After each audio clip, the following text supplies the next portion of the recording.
Débuter avec Ansible, voilà ce que nous allons voir ensemble dans cette vidéo. Donc bienvenue à vous.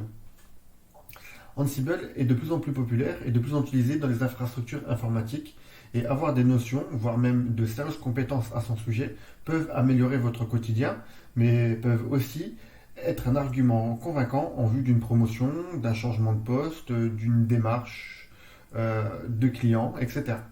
Qu'est-ce qu'Ansible? Eh bien, Ansible, c'est un outil open source, sponsorisé par Red Hat, et c'est un outil de gestion de configuration, de déploiement et d'orchestration pour votre parc informatique. Dit autrement, vous lui précisez ce que vous voulez voir sur vos serveurs et il le met en place. Sa particularité est qu'il n'a besoin d'aucun agent sur les serveurs qu'il gère. Pour communiquer avec ces serveurs, il n'utilise que la configuration déjà en place de SSH. Et étant basé sur le langage de programmation Python, Ansible nécessite seulement qu'il soit installé sur les serveurs à gérer. Installation d'Ansible. Alors comme précisé à l'instant, Ansible ne nécessite d'aucun agent pour déployer ses configurations sur les serveurs à manager. La seule installation à réaliser est sur le serveur Ansible, celui qui va gérer les autres machines de votre parc. Donc le serveur Ansible, c'est l'hôte de contrôle, peut s'installer sur un environnement Unix, GNU Linux ou macOS, par contre pas Microsoft Windows. Et Ansible peut manager des systèmes Unix, GNU Linux, macOS et Microsoft Windows. Ansible peut être installé via le système de gestion de package du système d'exploitation ou via ses sources à l'URL qui est indiquée entre parenthèses. Prenons donc un terminal sur une machine qui va devenir le serveur de contrôle Ansible et installons-le. Donc là, on est sur un système d'exploitation de type CentOS, CentOS 7, et le gestionnaire de package de CentOS, c'est Yum. Donc en tant que root, je suis root, hein. En tant que root, on utilise la commande yum install Ansible.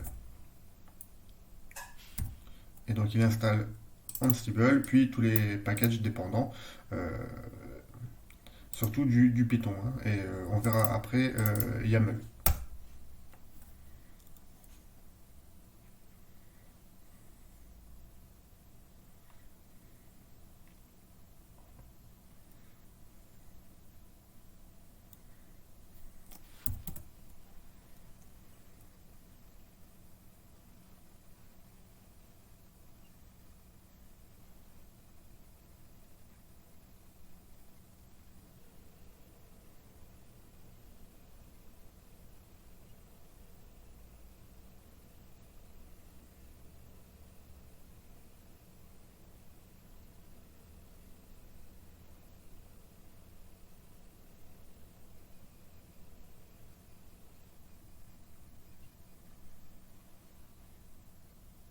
Voilà, maintenant qu'Ansible est installé, l'une des premières choses à faire, c'est de renseigner son inventaire.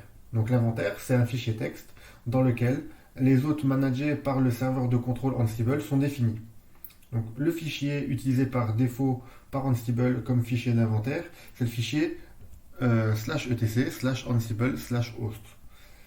Avec les commandes que nous allons voir dans la suite de cette vidéo, nous pouvons aussi utiliser d'autres fichiers d'inventaire en précisant ce dernier avec l'option "-i". Donc la commande Ansible, "-i", le chemin du fichier. Créons donc un simple fichier d'inventaire pour voir comment ça fonctionne. Donc on va prendre le fichier d'inventaire par défaut d'Ansible. Dedans, on y crée Node 1 par exemple. Ensuite, on peut y créer un host group qui s'appelle Web Servers. Dedans, on y met Node 2. On peut créer un autre host group qui s'appelle DB Servers. Et dedans, on y met Node 3. Donc ici, on voit bien qu'il y a 3 machines qui sont définies, Node 1, Node 2, Node 3, et 2 host groups, Web Server et DB Server. Et donc Node 2 appartient à Web Server et Node 3 appartient à DB Server. Et Node 1 n'appartient à aucun groupe. Des inventaires plus complexes peuvent bien sûr être définis. Pour plus d'informations à propos des inventaires d'Ansible, je vous laisse consulter la documentation qui se trouve au bout de ce lien. Une autre façon de créer des inventaires, c'est des inventaires dynamiques.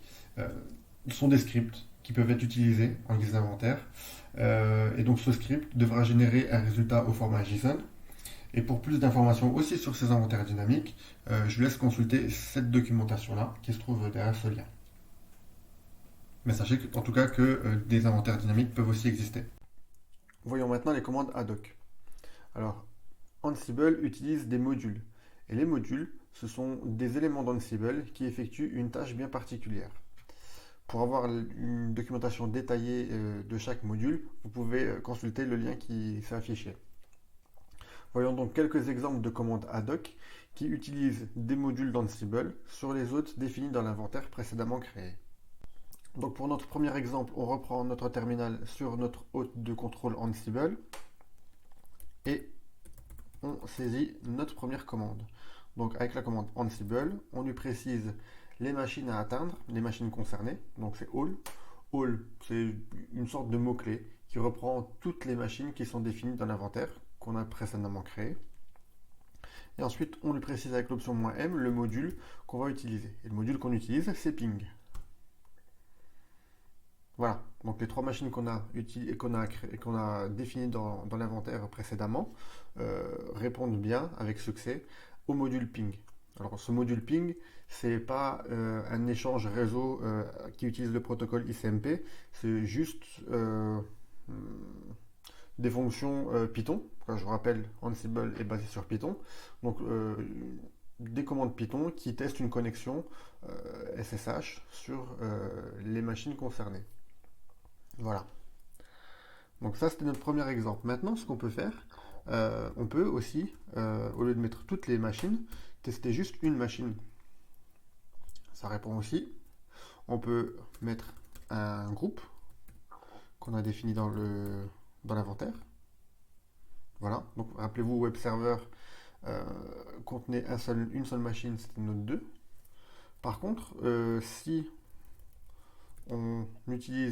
on tente de contacter une machine qui n'est pas définie dans l'inventaire, Ansible nous retourne une erreur. Voilà. Ce qu'on avait vu aussi, c'est qu'avec l'option "-i, on pouvait utiliser un autre fichier d'inventaire que celui par défaut. Celui par défaut, rappelez-vous, c'est /etc/ansible/host. Donc si on prend ce fichier-là, justement, Ansible host, et puis qu'on le copie dans /tmp, voilà, et on le modifie. Host. On retire node 2 du groupe web server. Je rafraîchis mon écran. Tac. Et donc, je reprends ma commande qui fait le ping sur toutes les machines. Et je lui précise en plus, "-i, mon inventaire, c'est celui-ci.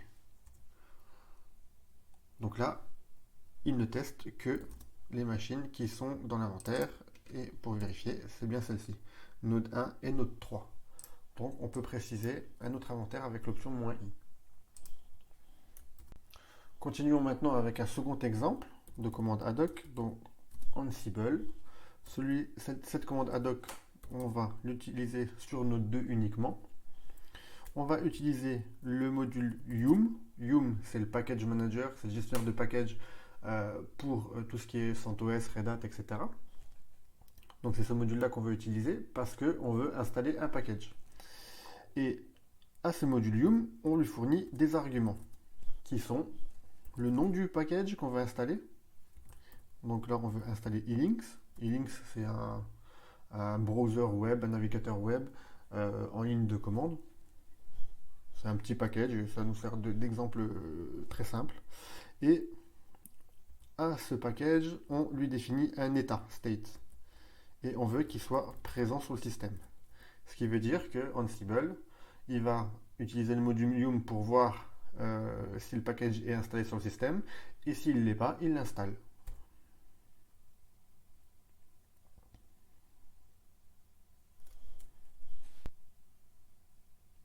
Voilà, donc l'exécution de la commande est terminée.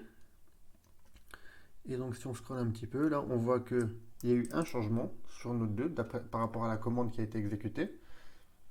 Et le résultat, tout ça là, c'est la sortie que la commande yum aurait pu imprimer à l'écran si elle s'était exécutée. Voilà. Hormis les sauts de ligne, c'est exactement la sortie de la commande yum.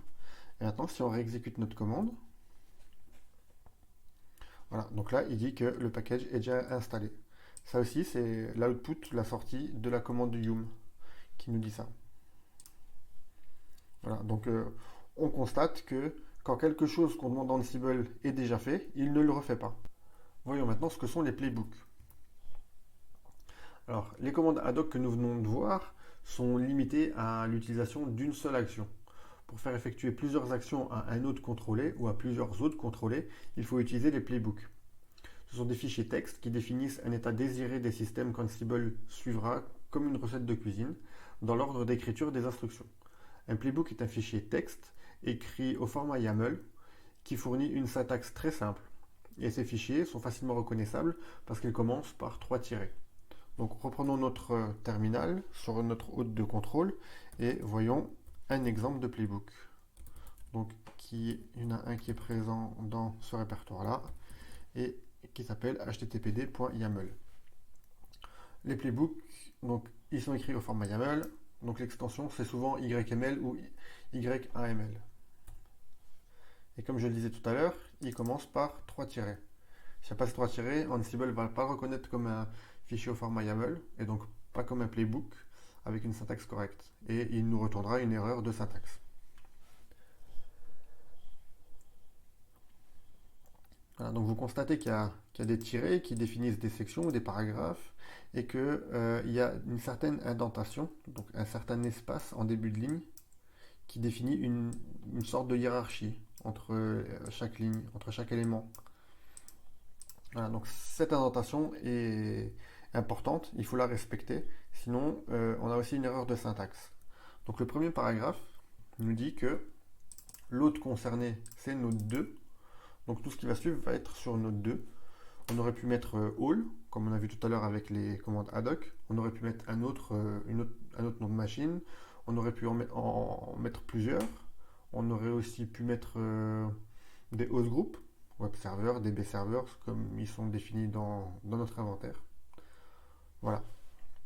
Become, ça veut dire que il va falloir devenir root sur la machine qui sera contrôlée. Ensuite, tasks, donc les tâches qui seront effectuées par Ansible sur la machine concernée, qui est node 2. Donc on voit 3 tâches, 1, 2 et 3. Elles portent toutes les 3 un nom différent. Donc là, d'abord installation du serveur web, démarrage du serveur web et puis création d'un répertoire. Et chaque tâche utilise un module. Donc la première, elle utilise le module yum qui va installer les packages qui sont nommés juste après, là, dans cette liste. Et qu'est-ce qu'on veut faire avec ces packages? On veut qu'ils soient présents. Donc, donc Ansible, via le module yum, va les installer s'ils ne sont pas présents sur la machine. La deuxième tâche, c'est démarrage du serveur web, qui utilise le module service, qui concerne le service HTTPD, qui est désigné par son nom, par la propriété name. Son état, on veut qu'il soit démarré, started, et qu'il soit activé. Pour qu'au prochain reboot de node 2, le serveur web démarre automatiquement. Et la troisième tâche utilise le module file. Le module file veut que ce qui va suivre soit un répertoire. Et le répertoire, le voici, avec son pass.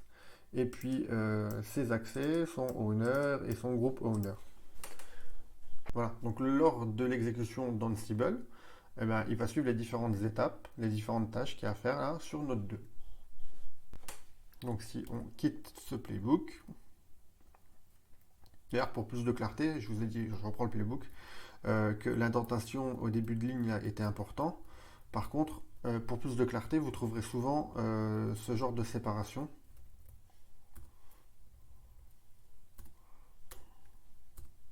Voilà, donc les tasks sont définies une à la suite de l'autre, et un paragraphe, c'est une tâche.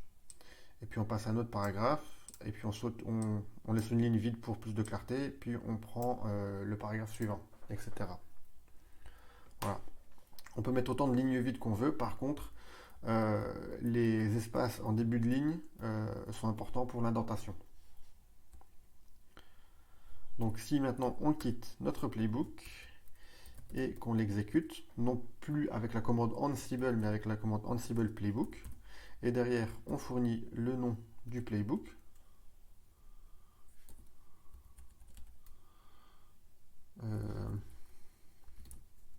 Ouais, je suis pas dans le bon répertoire, ok, c'est pour ça que la complétion ne fonctionnait pas.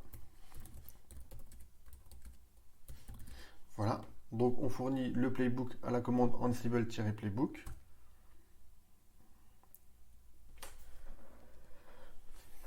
Et voilà, on voit la première tâche. Donc le nom de la première tâche, le "name" qui est repris ici.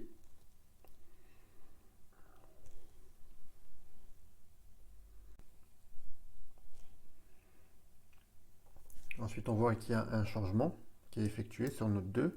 Ensuite, on passe à la seconde tâche, démarrage du serveur web. On voit qu'il y a aussi un changement sur Node 2. Et on passe à la troisième tâche. Et pareil, un changement. Et à la fin, il y a un récapitulatif du playbook. Donc sur Node 2, il y a 4 choses qui ont été faites, dont 3 changements. Donc les 4 choses, c'est les 3 tâches qui sont là, et la récupération des facts, on verra ça un peu plus tard. C'est une chose qu'Ansible fait aussi en début de playbook. Voilà. Et si maintenant on réexécute notre playbook, voilà. Là, il n'y a aucun changement. Tout ce qu'il a fait, tout ce qui était défini dans le playbook est déjà en place sur Node 2, donc il n'y a plus besoin de faire quoi que ce soit. Donc il ne le fait pas. On gagne en temps et puis en ressources aussi. Si nous allons maintenant voir sur Node 2, donc on va voir système CTL status du service HTTPD.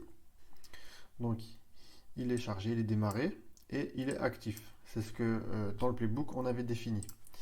Et il faut vérifier aussi le répertoire. C'était /var www.html et le répertoire, mon site web, qui porte bien les droits qu'on a définis avec le owner et le groupe owner qu'on avait aussi précisé.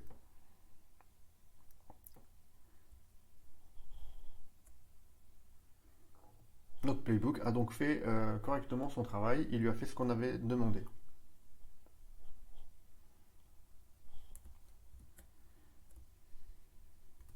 Ansible utilise aussi plusieurs types de variables.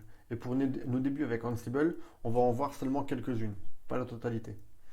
Donc, le premier type de variable qu'on va voir, c'est dans les playbooks. Donc, il est possible de définir des variables dans nos playbooks, et c'est ce qu'on va voir. Donc, on reprend notre terminal sur notre serveur de contrôle, et puis nous reprenons notre playbook. Et les variables, elles se rajoutent ici. On rajoute une section var, et dedans, on définit les variables. Donc, on peut définir une première variable, pour exemple, mon site web. Voilà, c'est le répertoire qui va être créé. Et statut PKG, on veut qu'il soit présent. Et donc, on a créé des variables pour que, à la place de présente, on va utiliser une variable maintenant. Donc, on remplace par notre variable. Et les variables, elles se notent entre accolades. Non, c'est pas cette touche là, c'est ça, voilà.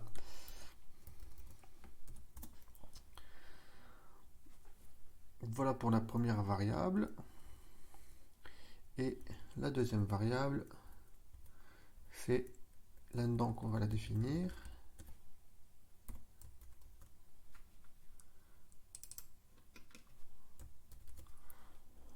Donc si un jour on veut changer le répertoire à créer, on a juste à changer la valeur de la variable. Et si on veut que les packages, pour une raison ou pour une autre, on reprend notre playbook et on veut supprimer les packages, et bien on remplace présent par absent. Voilà, ça c'est le premier type de variable, c'est dans une section vars dans un playbook. Une autre manière d'utiliser des variables avec Ansible, c'est les extra variables, extra vars, qui ne sont pas définies dans le playbook, mais en tant que paramètre sur la commande Ansible playbook. Donc si on quitte notre playbook, qu'on reprend notre commande de tout à l'heure, voilà, Ansible playbook, on rajoute extra vars et ensuite on définit nos variables. Donc la première c'était répertoire, on lui donne la valeur mon répertoire et statut pkg et on lui donne la valeur présent. Voilà. Donc à l'exécution d'Ansible Playbook, dans le playbook, les variables répertoire et statut pkg vont prendre les valeurs mon répertoire est présent. Et comme vous le voyez, les variables peuvent être définies à plusieurs endroits, donc à l'intérieur du playbook et dans les extra vars. Les variables définies dans les extra vars ont toujours la priorité sur les autres types de variables, sur les variables qui sont définies dans le playbook. Donc si dans le playbook, les valeurs sont différentes pour répertoire et puis pour statut pkg, et bien ce sont ces valeurs-là, mon répertoire est présent, qui sont définies dans les extra vars, c'est ces valeurs-là qui l'emporteront et qui prendront effet dans l'exécution du playbook. Donc on a vu les variables dans les playbooks, on a vu les extra vars et maintenant on voit les facts. Donc les facts, c'est un autre type de variable et pour ça on va reprendre notre exécution de playbook.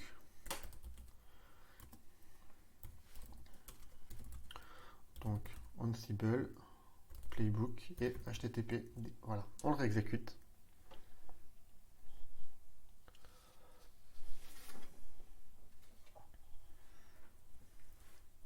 Et les facts, c'est des variables qui se récupèrent dans cette section-là. C'est ce qu'Ansible fait. Et il nous le précise dans son rapport avec ces deux lignes-là. Donc pour récupérer les facts, Ansible utilise le module setup pour récupérer certaines informations sur l'autre concerné, sur l'autre manager. Donc si on exécute la commande Ansible sur node 2 et qu'on utilise le module setup, il va nous récupérer un tas d'informations qui concernent node 2. Voilà, et c'est ce qu'il fait à chaque exécution de playbook.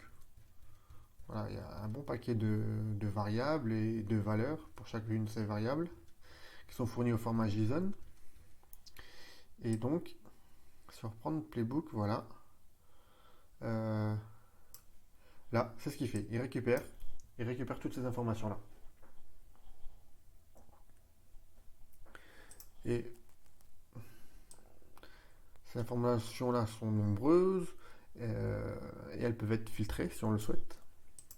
Donc, pour filtrer ça, on fournit un argument avec l'option "-a", comme argument, au module setup, et l'argument, c'est filter égale le nom de la variable. Et une variable connue et facile à utiliser, c'est Ansible underscore hostname.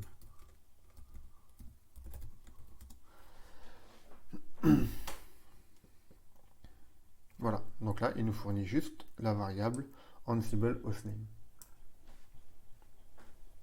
Et toutes les variables qui sont récupérées dans les facts par le module setup, elles peuvent aussi être utilisées dans les playbooks.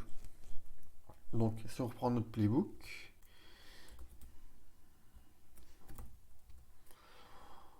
on peut créer une variable, enfin, on peut utiliser une variable, on peut l'utiliser ici par exemple.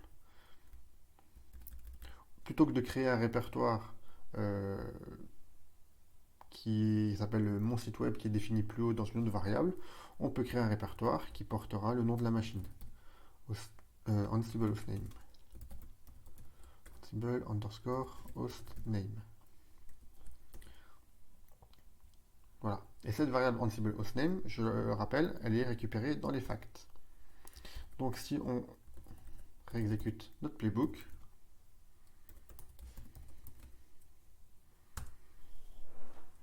il récupère les facts. Voilà. Donc il récupère les facts.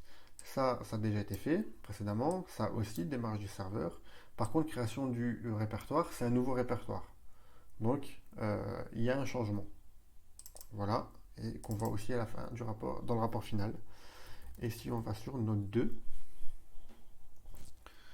et donc on regarde dans slash var http www html, donc il y a bien les deux répertoires, celui qui était précédemment créé, puis celui-là, celui qu'on vient de créer. Voilà pour ce qui concerne les variables dans Ansible. Et pour plus d'informations, voici le lien pour accéder à la documentation d'Ansible, spécialement pour les variables. Voyons maintenant ce que sont les templates.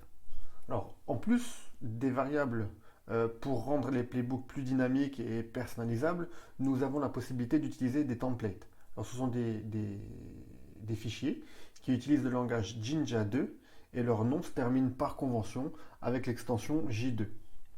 Donc, reprenons notre terminal. Donc là, on est sur Node 2. Je reviens sur Node 1, notre serveur de contrôle Ansible, et voyons ce que peut être un template. Donc, j'en ai un dans etc Ansible template et index.html.j2, donc l'extension dont on vient de parler. Voilà, donc c'est juste un fichier HTML avec, ce qui est intéressant là, c'est cette variable là qui est présente dans le template et cette autre variable. Donc en gros, ce fichier HTML, index.html, ça va être la première page chargée lors de l'affichage d'un site web sur une machine. Donc le titre, ça va être Hello World, et puis dans le corps de la page, il va y avoir la phrase qui dit l'architecture de le nom de la machine, récupéré dans les facts, et pardon, c'est pas le nom de la machine, c'est l'architecture de la machine, pardon, et ensuite son architecture, qui sera aussi récupérée dans les facts. Ensuite, pour l'utiliser, eh bien, il nous faut un playbook. Donc on peut reprendre celui de tout à l'heure. Et on peut lui rajouter une nouvelle tâche. Donc on lui donne le nom. Déploiement du fichier index.html par exemple.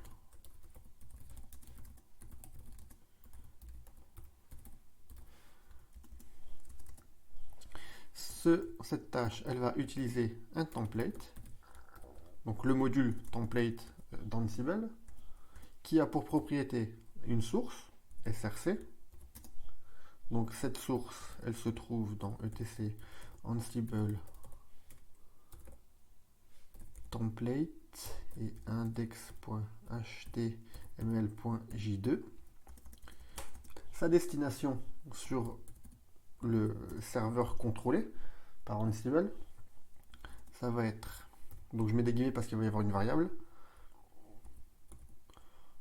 var 1, 2, 3 w html index.html. On peut définir un owner qui sera root, un groupe owner qui sera aussi root, et puis des droits d'accès, donc mode 0644. Voilà. Il ne reste maintenant plus qu'à exécuter notre playbook et voir ce que ça donne. Ah, ce qu'on peut faire aussi, c'est on va rééditer le playbook et puis dans les hosts, on va mettre all. Voilà, comme ça on verra bien la différence. Donc on lance notre commande Ansible playbook. Donc je suis pas dans le bon répertoire, donc etc Ansible playbook http.yaml.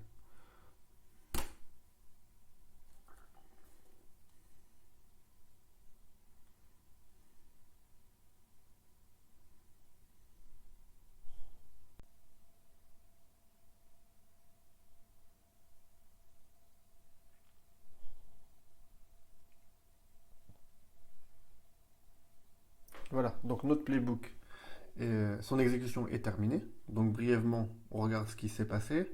Donc il a récupéré les facts sur les trois machines.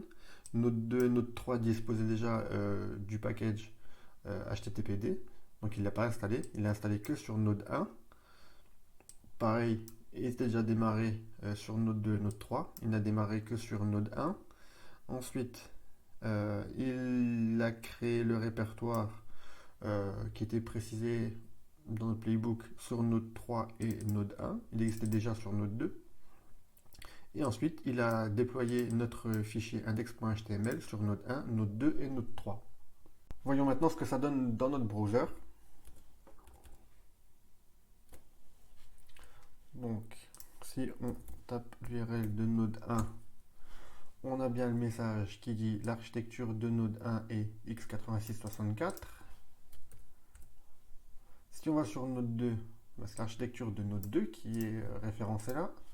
Et ensuite Node 3, voilà, c'est bien Node 3. L'architecture de Node 3 qui est x86-64. Donc alors je reprends Node 1. Voilà.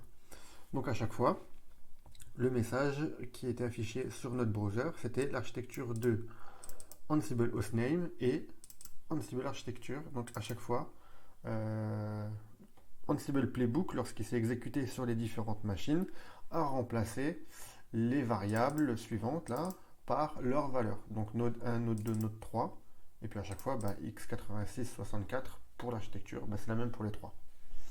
Voilà pour les templates. Grossièrement, ce qu'on peut faire avec les templates.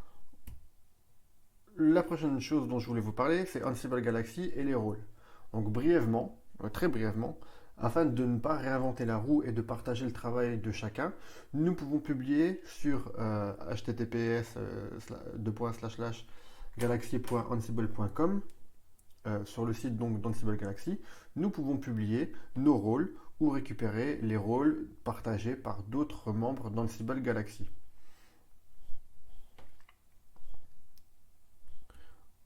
Alors, Ansible Galaxy ressemble à ça.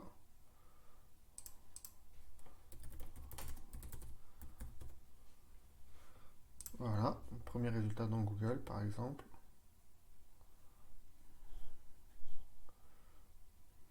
Voilà, ça c'est l'interface d'Ansible Galaxy avec les catégories populaires. Ou si on prend une catégorie système par exemple,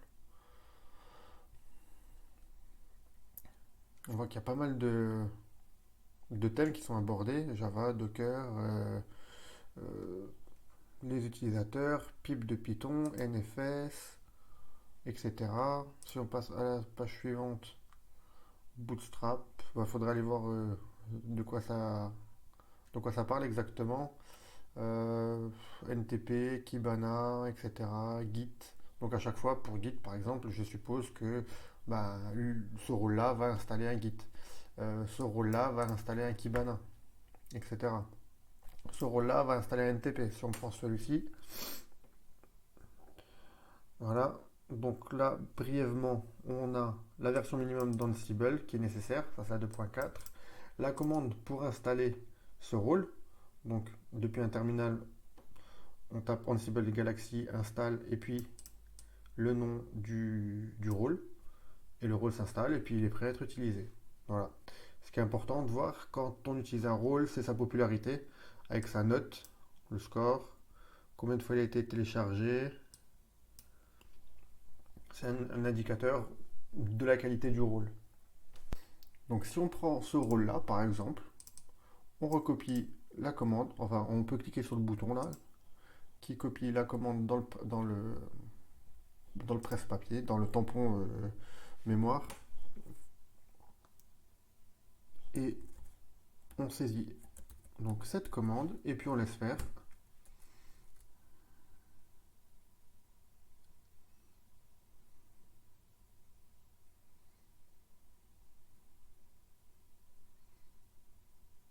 Voilà, et donc il nous dit que dans ce répertoire-là, il a installé le rôle. Voilà, avec une certaine structure de répertoire et de fichiers qui est à respecter, bien sûr. C'est une convention pour que tous les rôles soient structurés de la même manière et qu'Ansible puisse s'y retrouver.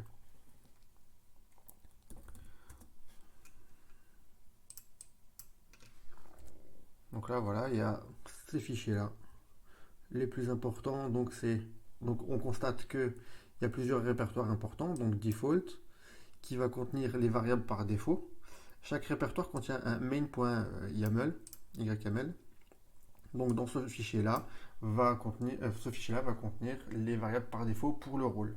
Ce fichier-là va contenir les handlers pour le rôle.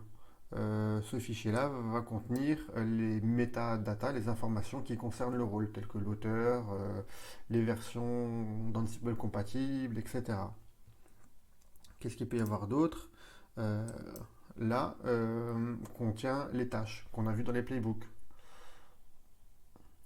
On voit qu'il y a 2 templates, et puis on voit qu'il y a encore des fichiers de variables qui sont spécifiques à chaque architecture. L'auteur de ce rôle-là a créé un fichier YAML spécifique pour chaque architecture et des variables spécifiques dans chaque fichier.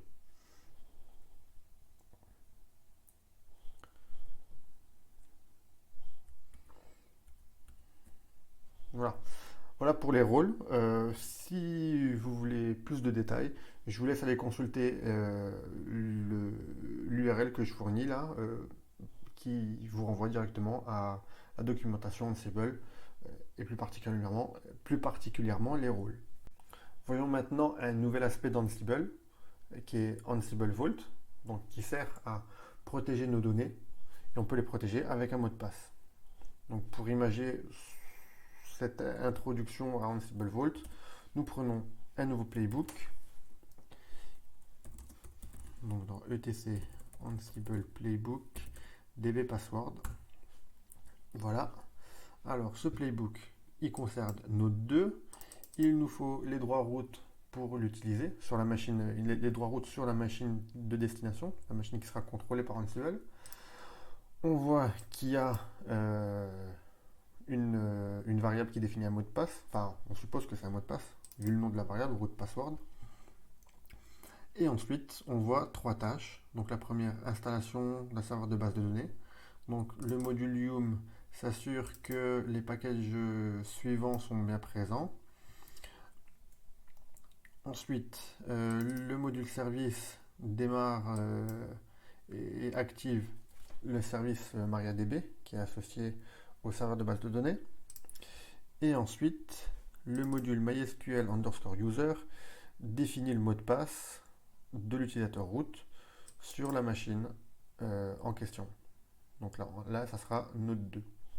Donc pour éviter que quelqu'un puisse découvrir le mot de passe de l'utilisateur root en lisant notre playbook, nous pouvons par exemple encrypter ce dernier avec la commande Ansible Vault. Donc pour ça, on quitte notre playbook et puis on utilise Ansible Vault avec comme option encrypt et puis on spécifie ce qui doit être encrypté. Voilà. Donc Ansible Vault nous demande un mot de passe pour protéger notre encryption, une confirmation du mot de passe, et voilà, le fichier est encrypté. Donc maintenant, si on essaye de le lire, voilà, on voit qu'une série de caractères complètement aléatoires pour nous. On n'arrive pas donc à voir le mot de passe. Maintenant, si on souhaite éditer notre playbook, eh bien, on peut utiliser la commande edit d'Ansible Vault qui nous demande le mot de passe, bien sûr, puisque l'intérêt c'est de protéger nos données. Voilà. Et là, on tombe dans notre éditeur de texte et puis on peut modifier notre playbook comme on le souhaite. Voilà. Et une fois qu'on quitte, notre fichier il est toujours encrypté. Sauf si on décide de le décrypter. Donc, pour ça, Ansible Vault décrypte. Ansible Vault nous demande le mot de passe qui a servi à l'encryption. En plus d'encrypter des fichiers, Ansible Vault peut aussi crypter des chaînes de caractères. Donc, notre intérêt dans notre exemple, c'est d'encrypter juste la chaîne de caractères dans notre playbook et pas le playbook en entier. Donc pour ça, on utilise Ansible Vault toujours avec sa commande encrypt underscore string, la variable à encrypter. Donc c'était root passe en majuscule 1, 2, 3 $. Voilà. Et ensuite, on fournit le nom de la variable à laquelle sera associée la chaîne encryptée. Donc dans notre playbook, c'était root underscore password. Root underscore password. Voilà. Donc Ansible Vault nous demande un mot de passe pour protéger l'encryption. On confirme ce mot de passe et il nous fournit la chaîne encryptée à placer dans le playbook. Donc on copie le résultat qu'il nous a fourni et on le place dans notre playbook. Voilà. On le place à cet endroit-là. Voilà.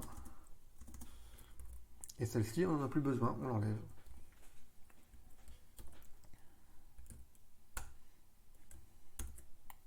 Maintenant, pour utiliser notre playbook, donc Ansible Playbook, le nom de notre playbook,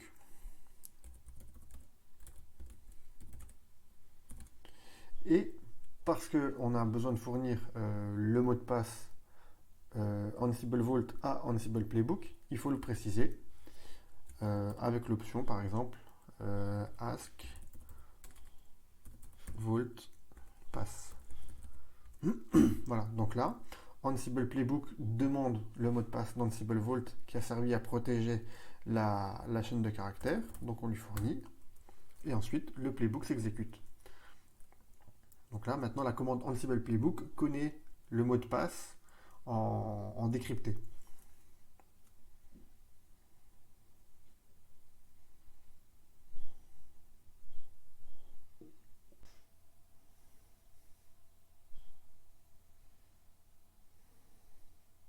Voilà, notre playbook a terminé de s'exécuter. Tout s'est bien passé, l'installation s'est passée correctement, même avec la chaîne de caractères encryptée dans le playbook.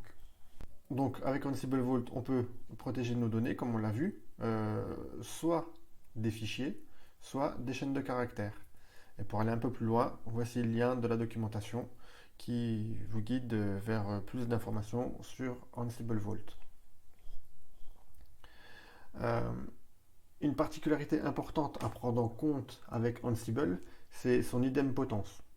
Donc c'est un terme qui signifie que lorsqu'Ansible exécute un playbook, il n'exécute que ce qui n'a pas déjà été fait ou qui n'est pas déjà en place sur l'autre ou les autres managers. Si la tâche est déjà en place ou a déjà été effectuée, Ansible ne l'exécutera pas à nouveau. Donc les playbooks que vous écrivez doivent aussi être idempotents. S'ils sont exécutés plusieurs fois, ils ne doivent plus exécuter les tâches déjà effectuées sur les serveurs managés. Tout ce que nous avons survolé à propos d'Ansible dans cette vidéo a été effectué en ligne de commande. Si vous souhaitez centraliser tous vos inventaires, playbook, template, déploiement, etc., et que ces derniers sont exécutés de manière automatique, et que vous souhaitiez aussi déléguer certaines parties de l'administration d'Ansible à d'autres personnes, alors l'outil Ansible Tower peut être utilisé. Alors Ansible Tower, c'est l'outil qui est proposé par Red Hat. Et AWX, c'est la version open source d'Ansible Tower, dont les sources sont disponibles dans l'URL qui est indiquée. Donc Ansible Tower, il faut une souscription Red Hat, donc une licence Red Hat, pour pouvoir l'utiliser, alors qu'AWX est libre de toute licence. Et on peut faire un rapide survol de son interface. Donc là, j'ai configuré un serveur AWX. Donc là, ce sont des screenshots, donc c'est pas cliquable. Mais par défaut, on tombe sur le dashboard. C'est le menu là qui est sélectionné, avec une vue plutôt graphique de l'infrastructure. Ensuite, ce qu'on peut voir là, c'est l'inventaire. Donc notre inventaire est composé de deux machines, Node 2 et Node 3. À savoir que l'inventaire qui est défini dans AWX ou dans Ansible Tower est complètement différent de l'inventaire qu'on a utilisé jusqu'à présent en ligne de commande. C'était le fichier /etc/ansible/host. Donc Ansible Tower ou AWX utilise un inventaire qui est dans sa propre base de données. Ensuite, nous avons un template de job. Donc c'est avant d'exécuter quelque chose, on définit un template, donc on lui donne un nom, une description si on le souhaite, le type de job, donc là c'est un job run. On lui définit l'inventaire qu'on veut utiliser, on peut en avoir plusieurs, hein, d'enregistrer dans AWX ou Ansible Tower, et le nom du projet. Et ensuite, on lui précise le nom du playbook à exécuter. Et pareil, on peut avoir plusieurs credentials, plusieurs moyens de se connecter aux machines. Et là, on en choisit une. Et ensuite, le job, on exécute le job. Et puis on a une sortie similaire à ce qu'on pouvait voir en ligne de commande jusqu'à présent. Voilà pour Ansible Tower ou AWX. Nous arrivons maintenant à la conclusion de cette vidéo. Donc même si certains éléments d'Ansible ont volontairement été omis de cette présentation, vous avez maintenant des connaissances sur les principaux. Ils vous permettront de débuter avec Ansible et de déployer un certain nombre de configurations dans votre infrastructure. N'hésitez pas à consulter les liens de la doc Ansible et surtout celles qui concernent les modules d'Ansible. Red Hat qui publie Ansible propose une formation. Il y en a d'autres qui fournissent des formations, mais surtout Red Hat propose une certification, un examen de certification qui justifie des compétences à l'utilisation d'Ansible. Et cet examen-là peut être bénéfique pour votre carrière. N'hésitez donc pas à investir un peu de temps dans l'approfondissement de vos connaissances à propos d'Ansible et pourquoi pas vous certifier. Donc, si cette vidéo vous a plu, cliquez bien sûr sur le bouton j'aime ou partage. Si vous souhaitez découvrir d'autres vidéos de ce genre, abonnez-vous à la chaîne ou suivez-nous sur Facebook. Et je vous mets dans la description de cette vidéo les liens qui ont été présents dans cette vidéo et un fichier PDF qui reprend les informations importantes de cette vidéo. Voilà, merci, à bientôt.